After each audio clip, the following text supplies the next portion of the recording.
আপনাদেরকে আজকে একটা কোরআনের আয়াতের কথা বলবো, যেটা আজকে আমাদের সমাজের জন্য, বর্তমান অবস্থার জন্য অনেক বেশি প্রাসঙ্গিক।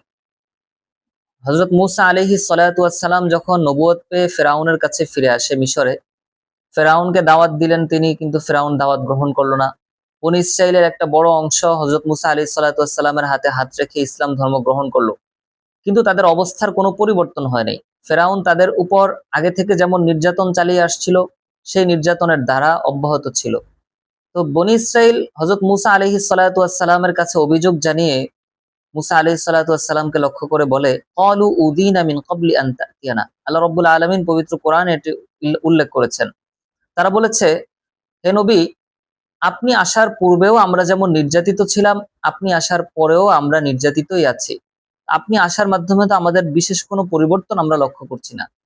হযরত মূসা আলাইহিস সালাতু ওয়াস সালাম বলেন, ক্বালা আসা রাব্বুকুম আন ইউহলিকা আদুওয়াকুম ওয়া ইস্তাখলিফাকুম ফিল আরদি ফায়ানজুরা কাইফা তা'মালুন। অচিরেই আশা করা যায় আল্লাহ সুবহানাহু ওয়া তাআলা তোমাদের শত্রুদেরকে ধ্বংস করে দিবেন এবং তোমাদেরকে পৃথিবীর রাজত্ব দান করবেন, খিলাফত দান করবেন। অতঃপর তিনি দেখবেন তোমরা কেমন আমল করো। হযরত মূসা আলাইহিস সালাতু ওয়াস সালামের এই জবাবটা বাস্তবেই কিছুদিন পরে ফলল। ফেরাউন ধ্বংস হলো, বনী ইসরাইল ক্ষমতা পেল, বনী ইসরাইলের স্বাধীনতা তারা ফিরে পেল, ফেরাউন ধ্বংস হয়ে গেল। কিন্তু হযরত মূসা আলাইহিস সালাতু ওয়াস সালাম যে বলেছিলেন যে তখন আল্লাহ তাআলা দেখবেন তোমরা কেমন আমল করো, ঠিক আল্লাহ রাব্বুল আলামিন দেখলেন, কিন্তু তারা তাদের সেই পরীক্ষায় বিজয়ী হতে পারলো না।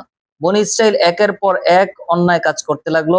বনী ইসরাইল গরুর বাছুরকে তারা মূর্তি বানিয়ে পূজা করতে শুরু করলো। বনী ইসরাইলকে মান্না সালোয়া দেওয়া হলো, তারা এটাকে অস্বীকৃতি জানালো, অকৃতজ্ঞতা জানালো। তাদের মধ্যে একজন লোক মারা গেল, নিহত হলো। সেজন্য আল্লাহ রাব্বুল আলামিন তাদেরকে একটি গরু জবাই করতে বললেন, গাভী জবাই করতে বললেন। সেই ঘটনাকে কেন্দ্র করেও তারা হঠকারিতা করলো।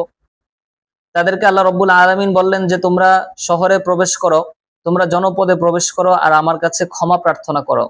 হিত্তাতুন নাগফির লাকুম খাতায়াকুম। তাদেরকে হিত্তাতুন বলল, তারা হিত্তাতুন না বলে তারা হিনতাতুন বলা। এভাবে একের পর এক আল্লাহ রাব্বুল আলামিনের পরীক্ষার তারা অকৃতকার্য হতে লাগলো।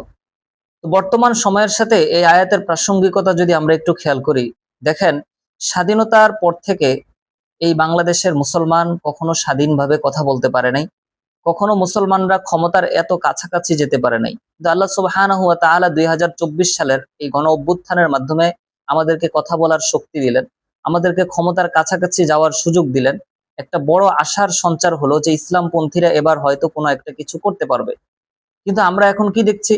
আল্লাহ রাব্বুল আলামিনের কাছে আমরা এতদিন ওয়াদা করেছি, গত ১৫ বছর, ১৬ বছর, ৫০ বছর ধরে আমরা বলে আসছি, আমরা যদি ক্ষমতার কাছাকাছি যেতে পারি, আমরা ইসলাম কায়েম করব, কোরআন প্রতিষ্ঠা করব, কোরআন কায়েম করব, ইসলামী শাসন কায়েম করব। যেই আল্লাহ রাব্বুল আলামিন আমাদেরকে স্বাধীনতা দিলেন, আমাদেরকে কথা বলার শক্তি দিলেন, ক্ষমতার কাছাকাছি যাওয়ার সুযোগ দিলেন, আমরা সাথে সাথে আল্লাহ রাব্বুল আলামিনের সাথে অকৃতজ্ঞতা প্রকাশ করা শুরু করলাম। আমরা ঘোষণা দেওয়া শুরু করলাম যে গণতন্ত্র দিয়ে আমরা পরিচালনা করব, ইসলামী খিলাফা আমরা প্রতিষ্ঠা করব না। আমাদের কাছে মুসলমানের অধিকারের চেয়ে হিন্দুর অধিকার বড় হয়ে গেল। আমরা মন্দিরগুলোতে গিয়ে পাহারা দেওয়া শুরু করলাম। আমরা মুসলমানদের অধিকারের চেয়ে মুসলমান ইমামকে অপহরণ করে নিয়ে যাওয়া হয়, আমাদের কোনো প্রতিক্রিয়া নেই।